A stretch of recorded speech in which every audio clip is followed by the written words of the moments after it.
Adjustment শব্দটা ছোট হলেও জীবনের প্রতিটা সম্পর্কের গুরুত্ব অপরিসীম। কারণ এই মানিয়ে নেওয়ার ক্ষমতা না থাকলে কোনো সম্পর্কই টিকে থাকে না। ভালোবাসা মানে তো শুধু কাছে থাকা নয়, ভালোবাসা মানে কখনো কখনো একটু হার মানা, কখনো আবার নিজের ইগোটাকে পাশে রেখে প্রিয়জনকে বুঝে নেওয়া। দুপক্ষের চেষ্টায় সম্পর্ক বাঁচে, কারণ ভালোবাসায় জয় বা পরাজয় বলে কিচ্ছু নেই, আছে শুধু একসাথে থাকার সংগ্রাম। আজ এমনই এক চিরচেনা অথচ হৃদয় ছোঁয়া গল্প নিয়ে হাজির হলাম। ভালোবেসে না পাওয়া যন্ত্রণা হয়তো জীবনের এক অধ্যায়, কিন্তু কাউকে পেয়ে হারিয়ে ফেলার যন্ত্রণা তা যেন জন্ম জন্মান্তরের। আমরা অনেক সময় হয়তো নিজেদের করা ভুলগুলো বুঝতে পারি, কিন্তু ততক্ষণে অনেক দেরি হয়ে যায়। চলুন তবে দেখে নেওয়া যাক 2016 সালে মুক্তিপ্রাপ্ত প্রশানজিৎ আর ঋতুপর্ণা অভিনীত প্রাক্তন সিনেমাটি। মানুষের জীবনের চরম বাস্তবতাকে এই গল্পের মাধ্যমে নিখুঁতভাবে ফুটিয়ে তোলা হয়েছে। এই সিনেমার গানগুলো আপনার হৃদয়ে গেঁথে যাবে, বিশেষ করে অনুপম রায়ের কণ্ঠে আমার দরজায় খিল দিয়েছি আমার দারুণ জ্বর, তুমি অন্য কারোর সঙ্গে পৃথক হও, তুমি যাকে ভালোবাসো। এই গানটা যেন এক নিঃশব্দ দীর্ঘশ্বাস, ভালোবাসার অপূর্ণতার এক অসীম প্রতিধ্বনি। আচ্ছা, গল্প শুরু করার আগে একটা কথা বলে রাখি, আজকে সিনেমাটার নাম যেহেতু প্রাক্তন, তাই প্রাক্তন অর্থাৎ অতীত এবং বর্তমানের বেশ কিছু সিন দেখানো হবে। তাই আমি বারবার হয়তো বলতে থাকবো সিন বর্তমানে এবং সিন ফ্ল্যাশব্যাকে। তো আপনাদের বোঝার সাথে আমি খুব সুন্দরভাবে বোঝানোর চেষ্টা করব, তাই এই সম্পূর্ণ ভিডিওটা দেখার অনুরোধ রইল। শুরুতেই বোম্বে থেকে হাওড়ায় একটা ট্রেন আসতে দেখি। এই ট্রেনে কত মানুষের কত রকম স্বপ্ন আছে। তো ট্রেনে দেখা যায় হাজার হাজার মানুষের গল্পের ভিড়ে মলি তার একমাত্র মেয়ে পুতুলকে নিয়ে তার বাবার বাড়ি যাচ্ছে। মলিরা ফার্স্ট ক্লাসে টিকিট কেটেছিল, তো তাদের কামরায় আরো একটা মেয়ে আসে যার নাম সুদীপা, সেও কোথায় একটা যাচ্ছে। এই ট্রেনে আরো বেশ কিছু যাত্রী আছে। তো এরপর দেখা যায় মলি ট্রেনে ওঠার পর একের পর এক ফোন কলে কথা বলতে থাকে, মানে তার বাসায় কিভাবে কে কোন কাজ করবে, কিভাবে সবকিছু ম্যানেজ করবে, এইগুলোই আর কি সে ফোনে সবাইকে বুঝিয়ে দিতে থাকে। তো মলির কথা থেকে বোঝা যাচ্ছিল সে একজন দায়িত্ব কর্তব্যরত স্ত্রী, যে কিনা সবকিছু খেয়াল রাখে। সেই সাথে সে খুব মিশুক, মানুষের সঙ্গে খুব দ্রুত মিশে যেতে পারে, অল্প সময়ের ভিতর অন্য মানুষকে আপন করে নিতে পারে। মলি একটা কথা বিশ্বাস করে, ছেলেদের মন জয় করতে হলে আগে শাশুড়ি মায়ের মন জয় করতে হয়, কারণ সব ছেলেরাই চায় তার মা যেন ভালো থাকে, আর মাকে ভালো থাকতে দেখলে ছেলেরা এমনিতেই বউকে ভালোবাসে। এদিকে সুদীপা তার উল্টো, সবসময় সে একা একা চুপচাপ থাকতে পছন্দ করে, তবে তার অনেক আগে ডিভোর্স হয়ে গেছে। ট্রেনে সুদীপার সঙ্গে পুতুলের বেশ ভালো একটা বন্ধুত্ব সম্পর্ক তৈরি হয়। তখন পুতুল ঘুমাতে না চাইলে সুদীপা তাকে একটা ডাকাতের গল্প বলে ঘুম পাড়িয়ে দেয়। এই গল্পটার কথা মনে রাখবেন, কেননা এই গল্পটার জের ধরেই শেষে একটা টুইস্ট আছে। তো যাই হোক, এরপর সুদীপা মিলির সঙ্গে কথা বলে জানতে পারে তার হাজবেন্ডের নাম উজান মুখার্জি। এই নামটা শুনেই সুদীপা কেমন যেন চমকে ওঠে। আর ফ্ল্যাশব্যাকে দেখা যায় সুদীপা যাকে ভালোবাসতো তার নামও ছিল উজান মুখার্জি। একবার কলকাতায় ঘুরতে এসে সুদীপার সঙ্গে উজানের পরিচয় হয়, আর সেখান থেকেই প্রেম। সিন বর্তমানে আসলে সুদীপা মলিকে জিজ্ঞাসা করে কলকাতায় আপনাদের বাড়ি কোথায়। তখন মলি ঠিকানা বললে সুদীপা পুরোপুরি নিশ্চিত হয় তার এক্স হাজবেন্ড হচ্ছে সুগার হাজবেন্ড। তো ফ্ল্যাশব্যাকে দেখা যায় সুদীপার সঙ্গে উজানের বিয়ে হয়েছিল। কিছুক্ষণ পর সুদীপা একটু সাইডে এসে মলির ব্যাপারে আরেকজনের সঙ্গে ফোনে কথা বলছিল। তখন সে মলির ব্যাপারে জানতে পেরে ভীষণ রেগে যায়, এমনকি সে ট্রেনে টিটিকে গিয়ে বলে তার সিটের জন্য একটু চেঞ্জ করে দেয়, কিন্তু টিটি জানায় ম্যাম এখন আর কোনো মতেই সম্ভব না, কারণ সব কয়টা কামরা বুক হয়ে গেছে, ফার্স্ট ক্লাসের আর কোনো কামরাই ফাঁকা নেই, তাই আপনাকে কষ্ট হলেও ওই কামরাতেই অ্যাডজাস্ট করে নিতে হবে। সুদীপা মনে মনে অনেক রেগে যায়, কারণ যার জন্য তার সংসার ভেঙেছে, জীবনটা শেষ হয়ে গেছে, এখন তার ওয়াইফের সঙ্গেই এতটা পর তার যেতে হবে। তো যাই হোক, সুদীপার আর কিছুই করার থাকে না, সে নিজের রাগটাকে কোনো মতে সামলে নিয়ে কামরায় ফিরে আসে। আর সে মুচকি হেসে মিলি আর তার মেয়ের সঙ্গে স্বাভাবিক থাকার চেষ্টা করে, আর নিজের মতো করে একা একা বই পড়তে থাকে। তখন কথায় কথায় সুদীপা মিলিকে জিজ্ঞাসা করে তোমার স্বামী তো ট্যুর গাইড, তোমরা কোথাও ঘুরতে যাও না? তখন মলি বলে এত ঘুরতে গেলে সংসার করবো কখন, তাছাড়া বাড়িতে এত কাজ পেলে ঘোরার কি দরকার আছে, তাছাড়া ঘুরতে গেলে এক একজন এক এক রকম কথা বলবে, তাতে মন খারাপ হয়ে যাবে, কি দরকার নিজের চেয়ে অন্যের কথা শুনে, ওর থেকে ভালো ঘরে বসে নিজের কাজে মন দেওয়া। আমার তো তেমন বেরোনোই হয় না, বাবার শরীর খারাপ বলে অনেক বলে কয়ে যাওয়ার অনুমতি পেয়েছি, কোথাও যাওয়ার কথা বললে হাজার হাজার প্রশ্নের উত্তর দিতে হয়, কোথায় যাচ্ছি, কেন যাচ্ছি, কবে আসবো ইত্যাদি। তাছাড়া পুতুলের বাবা পুতুলকে অনেক ভালোবাসে, তাই সে মেয়েকে কখনো কাজ ছাড়া করতে দেয় না। একথা শুনে সুদীপার পুরোনো দিনের কথা মনে পড়ে। একদিন সুদীপা ছুটি পেয়ে তার বাবার বাড়িতে যাওয়ার জন্য ব্যাগপত্র গুছিয়ে রেডি হচ্ছিল। অফিস থেকে উজান এসে জিজ্ঞাসা করে তুমি আমার কাছে একবারও জিজ্ঞাসা না করে কোথায় যাচ্ছ, তুমি আমার কাছে একবার জিজ্ঞাসা করারও প্রয়োজন মনে করলে না, তাছাড়া তুমি মাকে বলেছো বেড়াতে যাবে, তুমি যেহেতু বাড়ির বউ তোমার উপর তো অনেক দায়িত্ব আছে। তখন সুদীপা বলে ওঠে বাবার বাড়ি যেতে হলে পারমিশন নিতে হবে কেন, সেই বোম্বে থেকে আমি মা বাবা ভাই বোন সবাইকে ছেড়ে এখানে চলে এসেছি তোমার সঙ্গে থাকতে। থাকছি, এমনকি আমার নিজের চাকরিটাও চেঞ্জ করেছি। তোমার তো ভাবতে হবে না, আমি টিকিট করে নিয়েছি। তাছাড়া তুমি কখনো পারবে তোমার বাবা মাকে ছেড়ে, চাকরি ছেড়ে আমার ওখানে চলে যেতে? তাহলে কেন তুমি আমাকে এত প্রশ্ন করো? একথা শুনে উজান বলে, এটা তো নরমাল বিষয়, সব মেয়েরাই এমন, সবাই তার স্বামীর কাছে আসে সবকিছু ত্যাগ করে। এই কথা শুনে সুদীপা রেগে গিয়ে বলে, তুমি তো দেখছি সেই আগেকার আমলের কথাবার্তা বলতে শুরু করলে। এটা করা যাবে না, ওটা করা যাবে না, এটা নিয়মে আছে, ওটা বারণে আছে। সুদীপার এমন কথা শুনে উজান বেশ রেগে যায় এবং তাকে বাবার বাড়ি যাওয়ার জন্য পুরোপুরি নিষেধ করে দেয়। তখন সুদীপা উজানকে হিট মেরে বলে, বিছানায় যখন আমরা কাছাকাছি আসি তখন কি পারমিশন নেওয়ার প্রয়োজন হয়? কে আগে আসবে, কে পরে আসবে, কে কার কথা শুনবে? সিন বর্তমানে আসলে দেখা যায় সুদীপা চিন্তা করে, আমি যখন বাবার বাড়ি যেতে চেয়েছিলাম তখন উজানের অনেক সমস্যা হয়েছিল, হাজার হাজার অজুহাত দিয়ে আমাকে যেতে নিষেধ করে দিয়েছিল, কিন্তু এখন তো সে তার স্ত্রীকে দিব্যি বাবার বাড়ি যেতে দিচ্ছে। এরপর মলি আবারও বলে, আমি আগে ছোটখাটো একটা চাকরি করতাম, পরে মেয়ে হওয়ার পর চাকরিটা ছেড়ে দিয়েছি, কারণ ঘর সংসার সামলে চাকরি সামলানো সম্ভব নয়। তাছাড়া আমার শ্বশুর বাড়ির লোকজন আমাকে অনেক ভালোবাসে, পুতুল হওয়ার সময় সবাই আমাকে আগলে রেখেছিল, কখনো কোনো কিছু করতে দেয়নি। কথা শুনে সুদীপার মনে পড়ে সেও প্রেগনেন্ট হয়েছিল, তখন উজান তাকে সময় দেয়নি, বরং কাজের জন্য দূরে গিয়েছিল। এমনকি ডাক্তার তাকে বেড রেস্টে থাকতে বললে উজানের মা তাকে পুজো আচ্ছা নিয়ে আত্মীয় স্বজনের বাড়ি যাওয়া নিয়ে দৌড়াদৌড়ি করতে শুরু করে, আর যার ফলে একটা পর্যায়ে সুদীপার মিসক্যারেজ হয়ে যায়। কিন্তু দেখা যায় সুদীপার মিসক্যারেজের কথাটা জানতে পেরে উজান সুদীপাকে উল্টো দোষ দিতে থাকে, বলে, তুমি আমাকে আগে জানাওনি কেন? তুমি তো জানো আমি কাজে ব্যস্ত থাকি, তাছাড়া আমি ভেবেছিলাম মা বাবা সবাই তো আছে, ওরা তোমাকে সামলে নিবে। তখন সুদীপা বলে, তোমার মা বাবা আমার প্রেগনেন্সির খবরটা কাউকে জানাতে পর্যন্ত দেয়নি, এতে নাকি মানুষের নজর লাগবে, আমার ক্ষতি হয়ে যাবে। এভাবেই দুজনে বাচ্চাটার জন্য কান্নাকাটি করতে থাকে। মূলত তারা দুজন দুজনকে ভীষণ ভালোবাসতো। তো সুদীপা ভাবতে থাকে, যদি মলির মতো আমাকেও একটু যত্নে রাখতো তাহলে নিশ্চয়ই আমার বাচ্চাটা এমন ভাবে নষ্ট হয়ে যেত না। তারপর মলি আবারও তার স্বামী প্রশংসা করে জানায়, তার স্বামী এখন একটা কোম্পানি হয়েছে, এখন সে পুরো একটা ট্রাভেল এজেন্সি কোম্পানির মালিক। এই কথা শুনে সুদীপা আরো হতবাক হয়ে যায়, কারণ সেও একদিন অনেক জোর করেছিল উজানকে একটা এজেন্সি খোলার জন্য, অন্যের হয়ে কাজ না করে নিজের কাজ করার জন্য, নিজের ভবিষ্যতের কথা ভাবতে বলেছিল। কিন্তু তখন উজান এসব কিছুতে রাজি হয় না,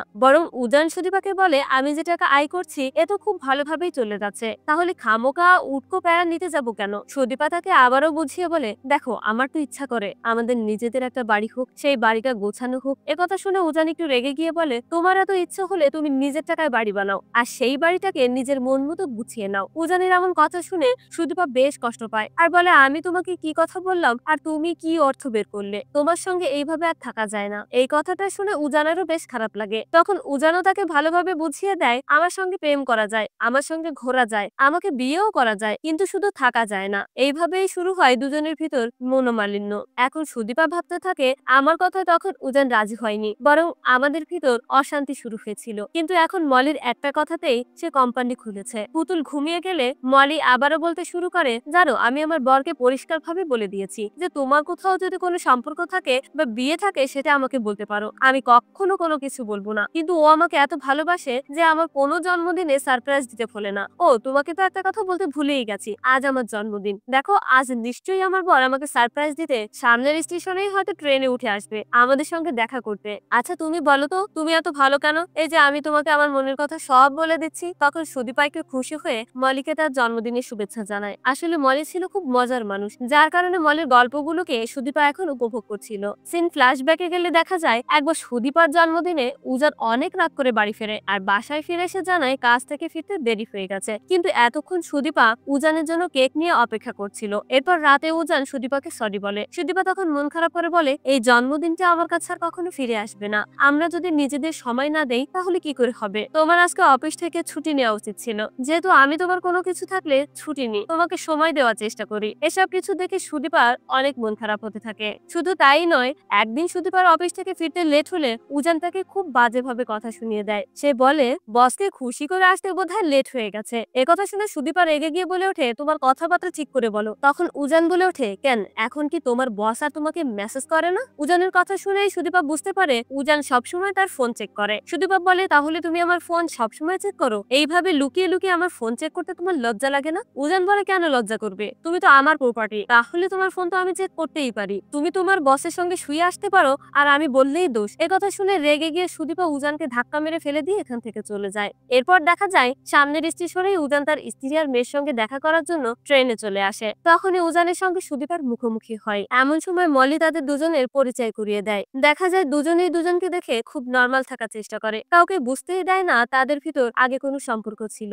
এরপর উজান তার স্ত্রী আর মেয়েকে নিয়ে খুব আনন্দে মেতে ওঠে। মলির জন্মদিনে তারা খুব মজা করছিল, আর দূর থেকে এই মজার মুহূর্তগুলোকে ফোনে ভিডিও করে দিচ্ছিল সুদীপা। আজ মলির জায়গায় হয়তো সুদীপার থাকার কথা ছিল, কিন্তু ভাগ্যচক্রে কার জায়গায় কে আছে। তো যাই হোক, কিছুক্ষণ পর দেখা যায় এই ট্রেনে যারা ছিল সবাই মিলে একসঙ্গে গানের কুলি খেলতে থাকে। এরপর উজান তার মেয়ের সঙ্গে খুব দুষ্টুমি করতে শুরু করে, আর সে তার মেয়েকে উদিতা বলে ডাকতে থাকে। পাশ থেকে এই নামটা শুনে সুদীপা চমকে ওঠে। মূলত উজান সবসময় তার মেয়েকে উদিতা বলেই ডাকতো, কারণ সুদীপা যখন প্রেগনেন্ট ছিল তখন সুদীপা আর উজান দুজনে মিলে তাদের মেয়ের নাম রেখেছিল। তাদের মেয়ে হলে তাদের দুজনের নামের সঙ্গে মিলিয়ে উদিতা রাখবে। এই নামটা রেখেছে বলে সুদীপা অনেক খুশি হয়, কারণ কোথাও না কোথাও তো তাকে মনে রেখেছে। এরপরই জন্মদিনের জন্য উজান যখন তার স্ত্রী মলির সঙ্গে ঘনিষ্ঠ সময় কাটায়, তখন তাদের দুজনকে এতটা কাছাকাছি দেখে সুদীপার অনেক খারাপ লাগে। তাই সে রুম থেকে উদিতাকে নিয়ে বাইরে বেরিয়ে যায়, আর তখনই অনুপমের সে জনপ্রিয় গানটা বেজে ওঠে, তুমি অন্য কারোর সঙ্গে বেধু ঘর। সেই সাথে সুদীপার উজানের সঙ্গে কাটানো সব ভালো ভালো মুহূর্তের কথাগুলো মনে পড়তে থাকে। একটা সাধারণ সম্পর্কে যেমনটা হয় আর কি। কিছুক্ষণ পর সুদীপা উদিতাকে নিয়ে ভিতরে আসলে গল্পে গল্পে মলি বলতে শুরু করে, বিয়ের পর কখনো হানিমুনে যায়নি, প্রথমে আমাদের এজেন্সি কোম্পানিটা হয়েছে, তারপর মেয়ে হয়েছে, আর এরপর সবাই মিলে একসঙ্গে কাশ্মীরে হানিমুনে গিয়েছিলাম। এ কথা শুনতেই সুদীপার মনে পড়ে সেও একবার উজানের সঙ্গে হানিমুনে যেতে চেয়েছিল, যার কারণে সুদীপার স্যালারি পেয়েই সেই টাকা দিয়ে টিকিট কেটে উজানের সামনে এসে হাজির হয়, আর তাকে দ্রুত যাওয়ার জন্য রেডি হয়ে নিতে বলে। কিন্তু প্রথমে উজান যেতে নিষেধ করে দেয়, কারণ এই টিকিটটা কাটতে চেয়েছিল উজান। সেই সাথে উজান সুদীপাকে কথা শুনিয়ে বলে, তুমি সবসময় নিজের টাকার গরম দেখাও, আমাকে না জানিয়ে আমার মানিব্যাগে টাকা রেখে দাও। কি বোঝাতে চাও? বড় অনেক টাকা আছে, আমাকে জামা কাপড় গিফট করলে তাতে ট্যাগ লাগিয়ে রাখো, কারণ তুমি জানাতে চাও এই জিনিসটা কত টাকা মূল্য, কতটা দামি। আমি তোমাকে দামি দামি উপহার দিতে পারি না বলে তুমি আমাকে সবসময় নিচে দেখাও। তখন সুদীপা কান্না করে বলে ওঠে, আমি ট্যাগ রেখে দিয়েছি যাতে পরবর্তীতে ড্রেসে কোনো সমস্যা হলে যাতে চেঞ্জ করে আনতে পারি। তাছাড়া তুমি এই বিষয়গুলোকে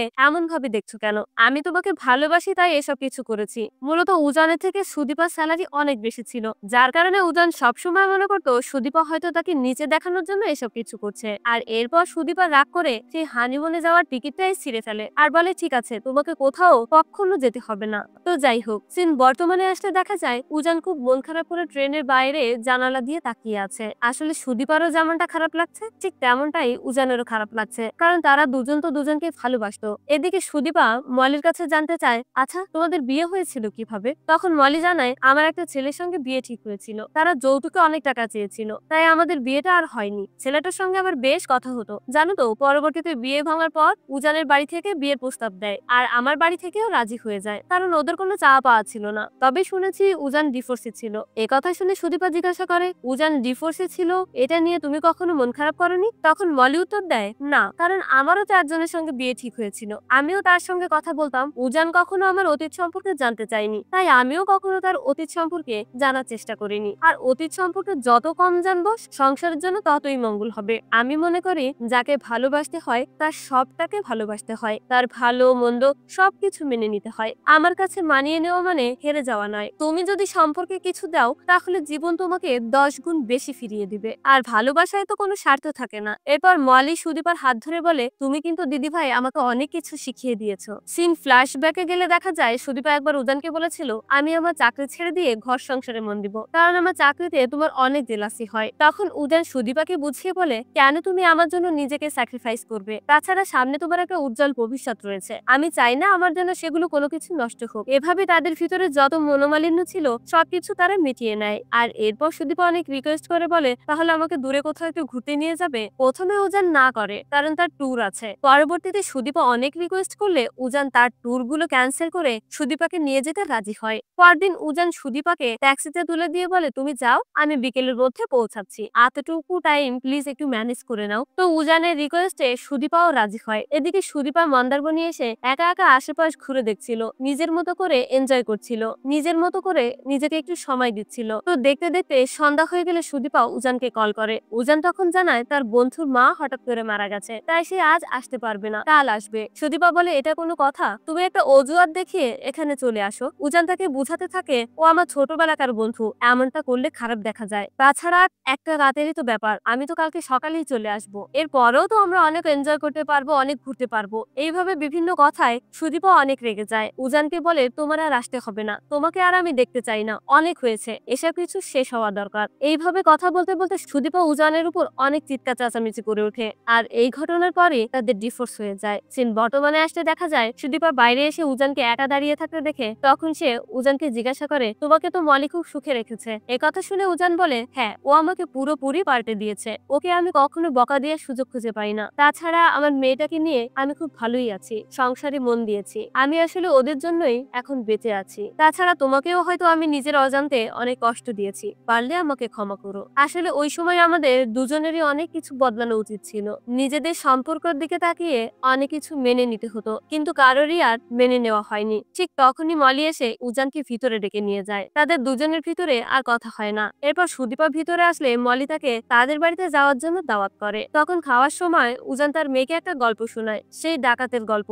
গল্পটা অর্ধেক শুনেই পুতুল উজানকে থামিয়ে দেয়, বলে, আমি এই গল্পটা শুনেছি, আন্টি আমাকে বলেছে। এই কথাটা শুনে সবাই হতবাক হয়ে যায়। তবে মলিরও আর কোনো কিছু বুঝতে বাকি থাকে না। এরাই আসলে এদের দুজনে প্রাক্তন, তবে সে এদেরকে কোনো কিছুই বুঝতে দেয় না। এরপর ট্রেন থেকে নামার সময় সুদীপা মালিকে বলে, তুমি খুব ভালো, আমাকে জীবনে অনেক কিছু শিখিয়ে দিয়ে গেলে। অনেক না জানা প্রশ্নের উত্তর তুমি আমাকে জানিয়ে দিলে। তোমার জন্মদিনের গিফটটা আমি তোমাকে বাড়িতে পৌঁছে দিব। তখন মলি বলে, কে বলেছে তুমি আমাকে গিফট দাওনি? তুমি তো আমার জীবনের সবচেয়ে সেরা গিফটটাই দিয়েছো। তুমি আমাকে উজানকেই দিয়ে দিয়েছো। এটা শুনে সুদীপা বুঝতে পারে মলি অনেক আগে থেকেই তাদের দুজনের সবকিছু ঠিক পেয়েছিল। তবুও সে হাসি মুখে সবকিছু মেনে নিয়েছে। এসব কিছু দেখার পর সুদীপা রীতিমতো অবাক হয়ে যায়। তো কাউকে ভালোবাসলে তার সবকিছুকেই ভালোবাসতে হয়। এরপর ট্রেন থেকে নামলে দেখা যায় সুদীপার যার সঙ্গে বিয়ে ঠিক হয়েছে সে স্টেশনে এসেছে সুদীপাকে নিতে। আর এটা দেখে প্রথমে উজানের একটু খারাপ লাগে, তবে সে পরিস্থিতি সামলে নেয়। অর্থাৎ কোথাও না কোথাও উজানও জানতে চেয়েছিল সুদীপার জীবনে বিয়ে করেছে কিনা, বা তার জীবনে কেউ এসেছে কিনা।